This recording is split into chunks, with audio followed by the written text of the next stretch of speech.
शीतलता प्रदान करने के लिए आपकी ये कथा है। तब कथा मृतम तप्त जीवनम।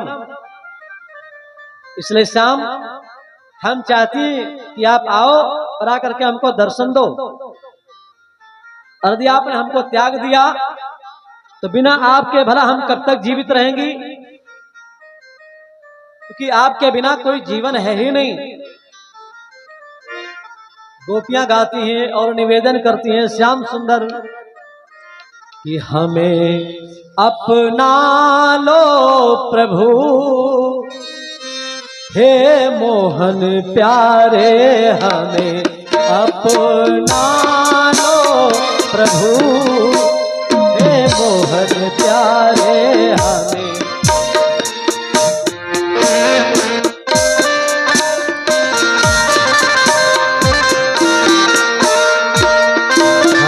अपना लो प्रभु, हे मोहन प्यारे हमें अपना लो प्रभु, कि तेरे बिना कौन अपना, मुझे अपना बना लो प्रभु, हमें अपना प्रभु, हे मोहन प्यारे हमें अपना लो प्रभु।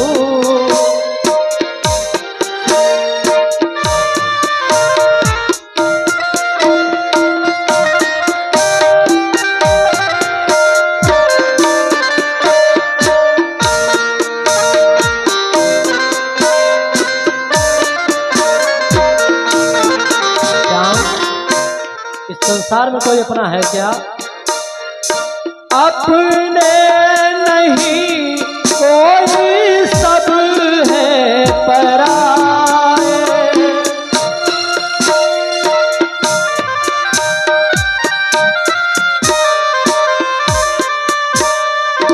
अपने नहीं कोई सब है पराए, उठाए ना सब है गिराए, कोई उठाए न सब है गिराए, कोई उठाए न सब है गिराए। तो अपना बना लो प्रभु, हे मोहन प्यारे अपना बना लो प्रभु, कि तेरे बिना कौन अपना, मुझे अपना बना लो प्रभु, कि तेरे बिना कौन अपना, मुझे अपना बना लो प्रभु।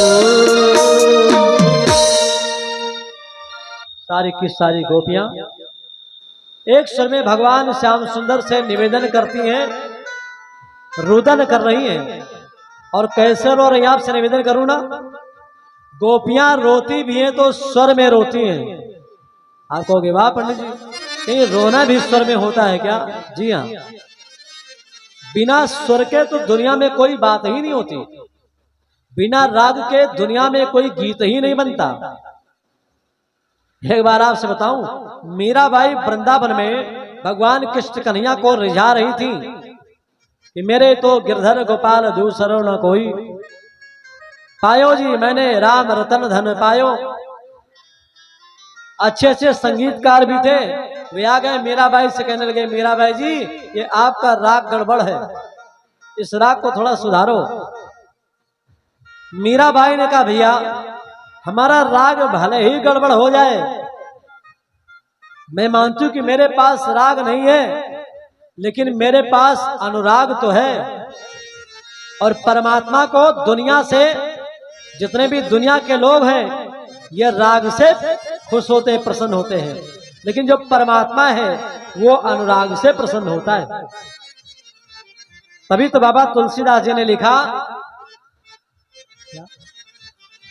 कि मिले ही न रघुपति बिनु अनुरागा।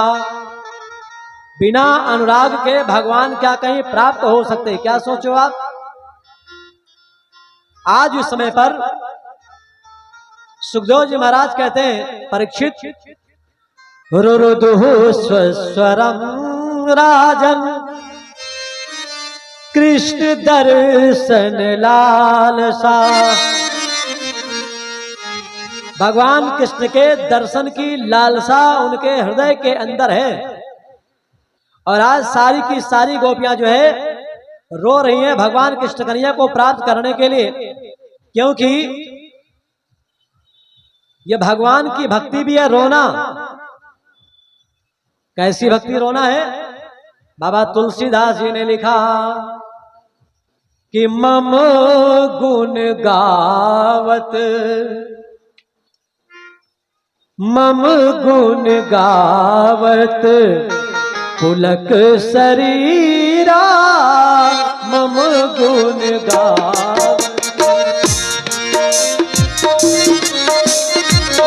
मम गुण गावत पुलक शरीरा, गद गद गिरा नयन बहनीरा, गद गद गिरा नयन बहनीरा।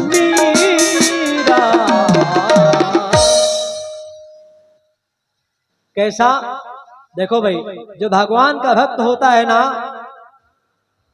भगवान का भक्त कभी कभी हंसने लगता है, क्वचित हंसति, क्वचित गायति, क्वचित रुदति। भगवान का भक्त कभी कभी हंसने लगता है, कभी कभी रोने लगता है, और कभी कभी अपनी धुन मस्ती में गाने लगता है। और ये दुनिया वाले लोग उसे पागल करार दे देते हैं, ये व्यक्ति तो पागल है। और वास्तव में पागल कहते किसे हैं? हम जिसको प्राप्त करना चाहते हैं, यदि वो हमको प्राप्त हो जाए तो उसको पाने के बाद जो व्यक्ति गल हो जाए ना, उसी का नाम है पागल। कैसे कैसे पागल लोग हैं मालूम आपको? कोई पागल मान बड़ाई का, कोई पागल है कविताई का, कोई घर मकान का पागल है, कोई पागल है भौजाई का, कोई रूप रंग में पागल है, कोई पागल है चौपाई का। लेकिन सबसे अच्छा वो पागल है जो पागल है यदुराई का। सबसे अच्छा पागल कौन? बोले जो भगवान कृष्ण कन्हैया के प्रेम में पागल हो जाए, वो पागल माना जाता है। आज जिस समय पर इन गोपियों ने श्याम सुंदर को याद किया, भक्ति ही पराम भगवती प्रतिलभ्य कामम आप्त कामो यदुपति ही। आज उनके हृदय की भावना को जान करके भगवान कृष्ण कन्हैया पुनः उनके मध्य में प्रकट हो गए।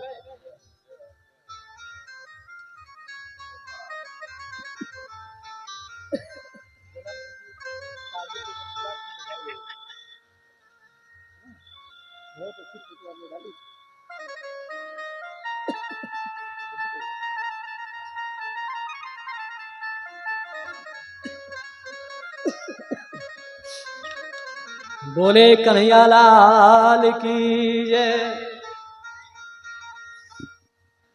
मैं आपसे निवेदन करूं, आज जिस समय पर भगवान कृष्ण कन्हैया की याद किया,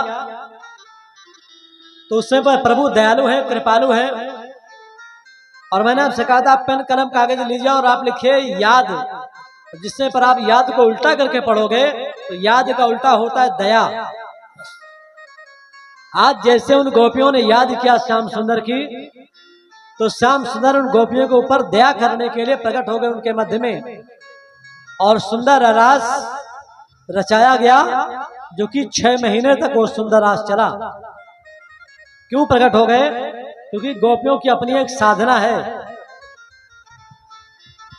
क्या साधना है?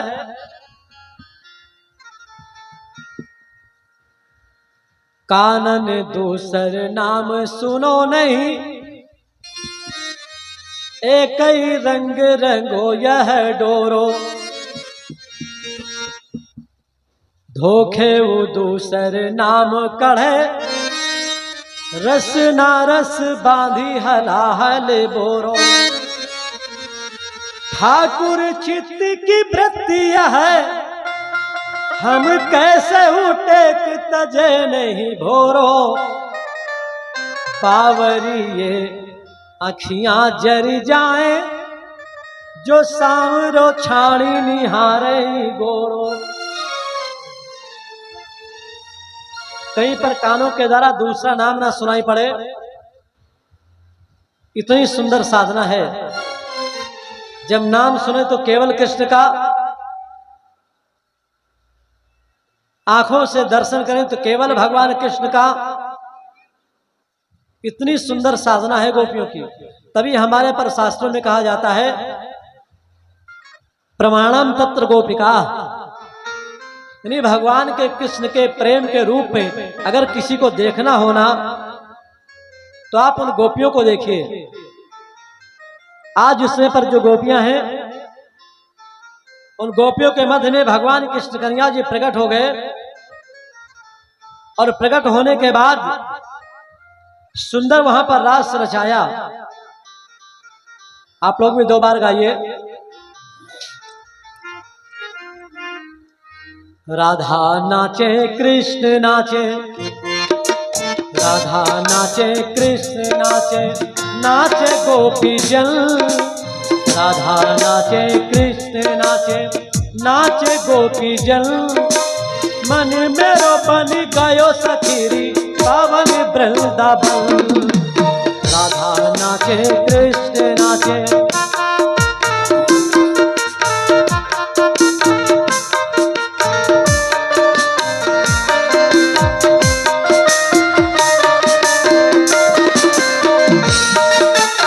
राधा नाचे कृष्ण नाचे, नाचे गोपी जन।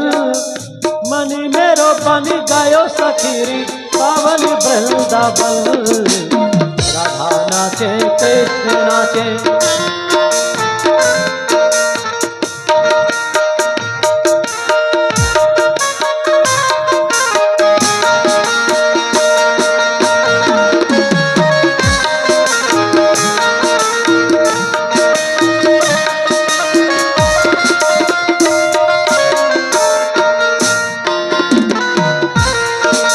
ब्रह्मा नाचे विष्णु नाचे, ब्रह्मा नाचे विष्णु नाचे, नाचे देवगण। मन मेरो बन गयो सखी, पावन वृंदावन। राधा नाचे कृष्ण नाचे,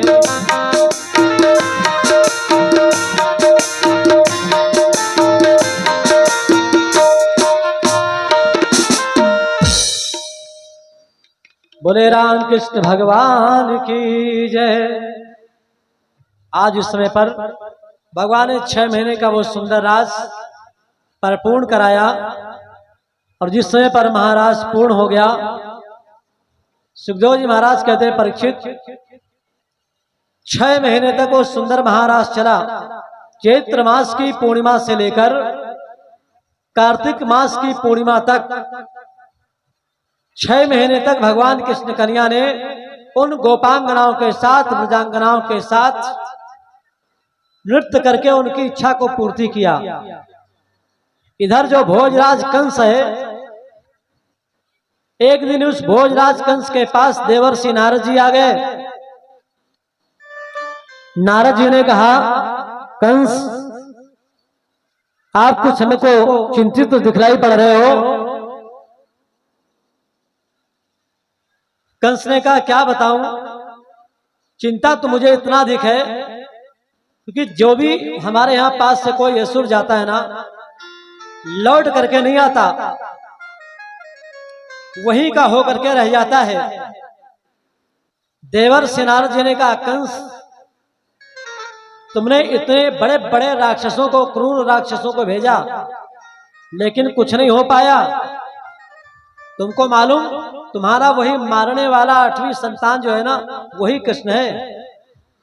तुम एक एक करके क्रूर राक्षस भेजते जाते हो, वहां पर सब लोग मिल करके वो घेर करके मार डालता है। इसलिए वही नियम तुम भी अपनाओ।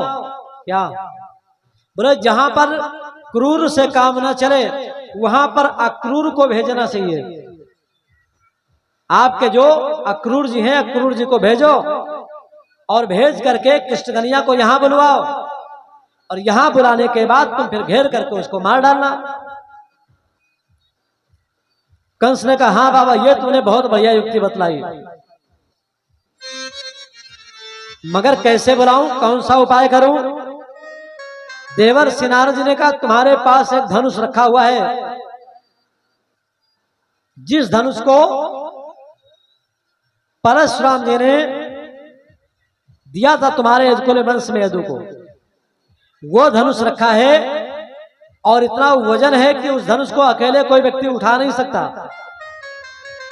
500 लोग उस धनुष को मिलकर के उठा करके लाएं और बीच दरबार में रखा जाए, और धनुष यज्ञ का आप उत्सव मनाओ। और उस धनुष यज्ञ को देखने के लिए राम को भी बुलाओ, कृष्ण को भी बुलाओ। कंस ने कहा, सबसे पहले मैं उनके माता पिता को ही मार डालता हूं, वसुदेव को, क्योंकि उन्होंने मेरे संग झूठ बोला, अपने बच्चे को ले जाकर के वहां गोकुल में पहुंचा दिया। नारद ने कहा, ऐसी गलती करना भी मत। क्यों? यदि तुम वसुदेव देवकी को मार ही डालोगे तब भला वो क्यों आएंगे? और अभी तो कम से कम उनका एक रिश्ता है यहां पर आने के लिए, अपने माता पिता को मुक्त कराने के लिए आएंगे। इसलिए उन दोनों को पकड़ करके जेल खाने में डाल दो। जेल में डलवा दिया। आज कंस ने अक्रूर जी का हाथ अपने हाथों में लिया, और हाथ में लेने के बाद अक्रूर जी से कहा, भैया ऐसा करो, आप यहां से चले जाओ वृंदावन, और वृंदावन में जाने के बाद वहां से कृष्ण को, राम को, बलराम को लिवा करके लाओ। इसके पहले इसने केसी को भेजा।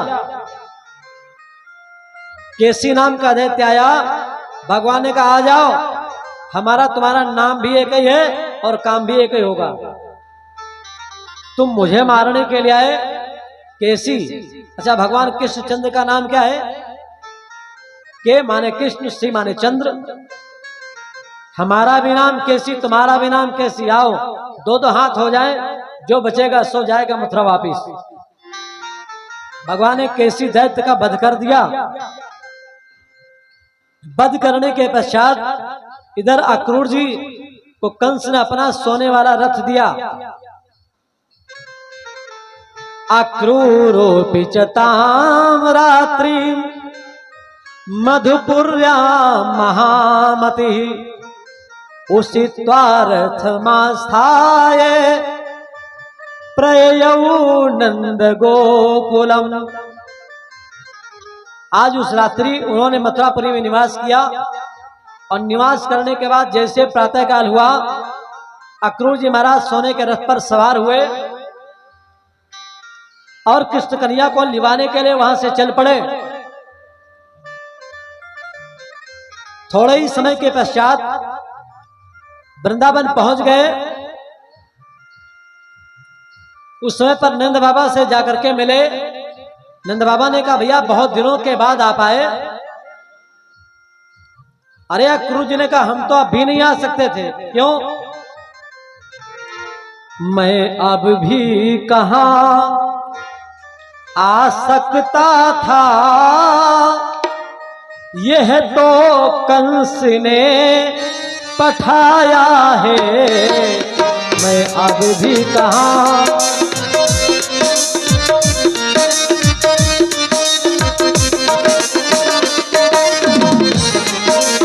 बलराम कृष्ण के लिए खास बलराम कृष्ण के लिए खास यह अपना रथ भिजवाया है। बलराम कृष्ण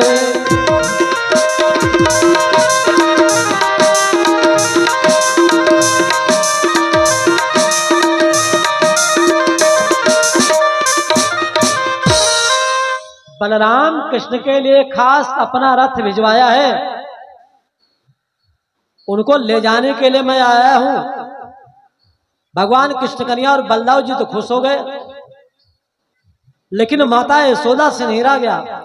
माता यशोदा ने कहा, अगर भाई ने आज तक कभी अपनी बहन को बुलाया होता तो आज मैं तुमको भेज देती। वो तो बहुत ही दुष्ट है। माँ वो है कौन? बोले बेटा तुम्हारा मामा है कंस। अरे बोले तब तो हमें बहुत प्यार करेगा, क्योंकि जो मामा होते हैं ना वो अपने भांजे को बहुत प्यार करते हैं। और मैं आपसे निवेदन करूं, भा अक्षर से कुछ ऐसे रिश्ते होते हैं जो बहुत ही खतरनाक होते हैं। सबसे पहला तुलसीदास जी ने लिखा, भाई भतीजा भांजा भाट भाण भुइहार तुलसी छो भकारते सदा रहो होशियार। सबसे पहला कौन रिश्ता मिला? भाई। भाई के समान दुश्मन नहीं और भाई के समान कोई व्यक्ति मित्र नहीं। यदि दैत्यराज जो बाली है ना, बाली का भाव सुग्रीव यदि राम जी से ना मिला होता तो क्या शायद बाली मारा जाता? क्या रावण का भाई विभीषण यदि राम जी से आकर के ना मिलता तो क्या मारा जाता? क्या आज भी लोग कहते हैं क्या कि घर का भेदी लंका ढावे, लेकिन हमारे यहां पर बतलाया गया, भाई देखो भाई भाई में चाहे जितनी बड़ी दुश्मनी हो जाए, लेकिन कभी आप अपने भाई से दूर मत रहना। रहो भाई नमा चाहे बैरू होए, ओ जाओ सड़क से चाहे फेरू होए, भले ही कितना चक्कर क्यों ना हो, लेकिन आप सड़क से चक्कर काट करके जाइए। शॉर्टकट के चक्कर में आप कहीं किसी दुविधा में भी फंस सकते हो। आज उस समय पर उन्होंने कहा, मैया मुझे आप जाने के लिए आदेश दो, प्रातःकाल हो गया। मैया मैं आज जाऊंगा, कल वहां पर रहूंगा और परसों वापिस आ जाऊंगा धनुष जग देख करके। मैया आज तक हमने कभी मथुरा नगरी देखी नहीं। जैसे कोई देहात का रहने वाला व्यक्ति हो और उसे कहीं शहर जाने का अवसर मिल जाए तो व्यक्ति कहेगा ना कि लाओ जरा हम भी, अरे शिमला लोग जा रहे हैं, हम भी एक बार हुआ में जा करके, पता नहीं कब नंबर लगे कि ना लगे। भगवान कृष्ण कन्हैया ने कहा, माता मैं आज जा रहा हूं, कल धनुष यज्ञ देखूंगा और परसों मैं वापिस आ जाऊंगा। आज उस समय पर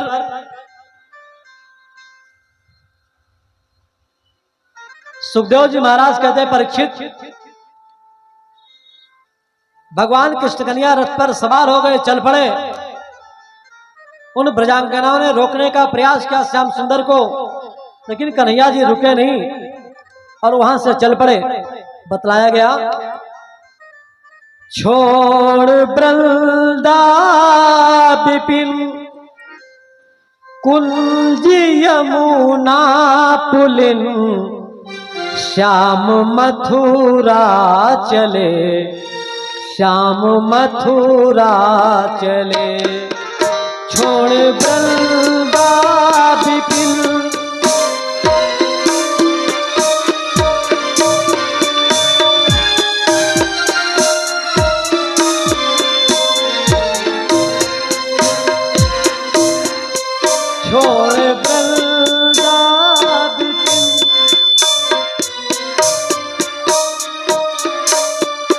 कुंज यमुना पुलिन श्याम मथुरा चले, श्याम मथुरा चले।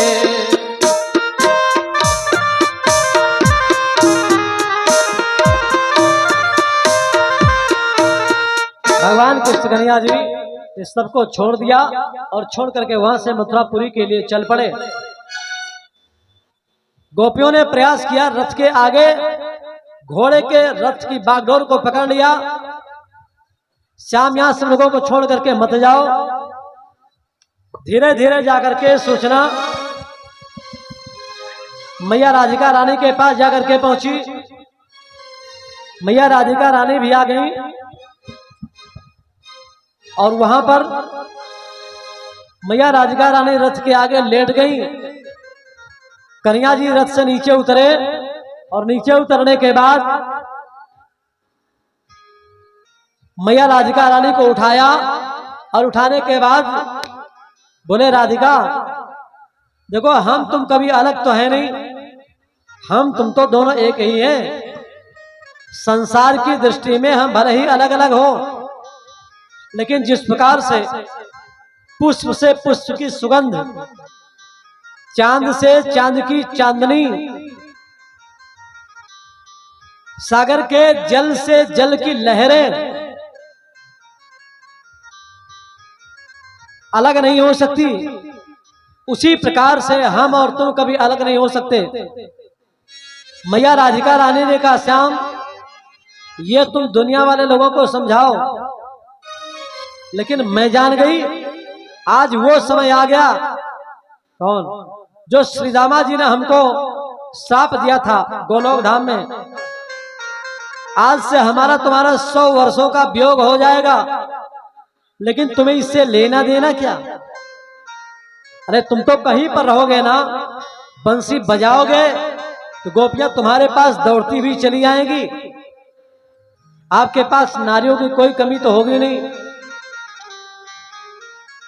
भगवान कृष्ण कन्हैया ने बंसी निकाली और बंसी निकाल करके मैया राधिका रानी को दे दिया। ए राधिके, ये बंसी तुम अपने पास रखो। पहली बात तो हमारा तुम्हारा वियोग कभी होगा ही नहीं। प्रत्येक रात्रि में हमारा तुम्हारा मिलन होगा, और फिर जब कभी तुम्हें याद आए ना हमारी, तो तुम इस बंसी को बजा देना और मैं तत्काल तुम्हारे समक्ष उपस्थित हो जाऊंगा। आज के बाद मैं कभी बंसी नहीं बजाऊंगा। श्याम सुंदर ऐसा कहने के बाद वहां से बैठ गए रथ के ऊपर और चल पड़े। उसके बाद भगवान ने कभी बंसी नहीं बजाई। सोचो कितने दिन तक बजाई? 11 वर्ष 56 दिन के अब भगवान हुए। जब इतने बड़े बड़े राक्षसों का वध कर दिया, गोवर्धन पहाड़ उठा लिया, चीर हरण हो गया, शक्तासुर, तृणावर्त, बकासुर, अघासुर, इतने बड़े बड़े पापियों का संहार कर दिया, देवराज इंद्र का मान भंग कर दिया, ब्रह्मा का मान भंग कर दिया, गोवर्धन पर्वत उठा लिया 7 कोस का। उम्र कितनी? मात्र 11 वर्ष 56 दिन। जो लोग कहते हैं ना भाई भगवान ने भी तो रासलीला किया था ना, भगवान करे तो रासलीला और हम करे तो, जिन लोगों की ऐसी मानसिकता है ना, आप भी हमारी बहन के संग नाच सकते हो, हमारी पत्नी के संग में नाच सकते हो, रासलीला तुम खूब करो, खूब डीजे पर नाचो, खूब पाप सांग गाओ, लेकिन ये भी तो सोचो ना कि भगवान कृष्ण कन्हैया ने 7 कोस का गोवर्धन पहाड़ अपने सबसे छोटी कनिष्ठिका उंगली पर उठाया था। अच्छा तुम 7 कोस छोड़ो, ये कितना होगा? बस ज्यादा से ज्यादा 2 कोस का घुरवारा। तुम घुरवारा उठा करके दिखाओ। घुरवारा नहीं उठा सकते, अपना घर ही उठा करके दिखाओ। उठा सकते हो क्या? अरे भगवान ने तो काली नाग के ऊपर नृत्य किया था ना, तुम जरा बिच्छुओं के ऊपर ही नाच करके दिखाओ। तो मैं तुम्हें अधिकार दे दूं कि हमारी बहनों के संग नाचो। बस केवल ये बताने के लिए दुनिया वाले लोगों की भगवान नाचे थे। भगवान कहीं नाचे थे कुछ नहीं, वो आत्मा और परमात्मा का मिलन है, वो भगवान के ही तो अंश है। दूसरे तरीके से मैं आपको बताऊं, कोई दर्पण है, शीशा है, शीशा में आप देखिए अपने चेहरे को, आप अपने उस प्रतिबिंब को, चाहे आप चूमिए, चाहे चाटिए, चाहे प्यार कीजिए, चाहे आप झापड़ मारिए, हम आप क्या हैं? भगवान के अंश ही तो है। आत्मा परमात्मा का मिलन है, रासलीला, कोई नाच गाना नहीं है। आप पढ़ते हो मानस, ईश्वर अंश जीव अविनाशी, चेतन अमल सहज सुख राशि, ईश्वर अंश।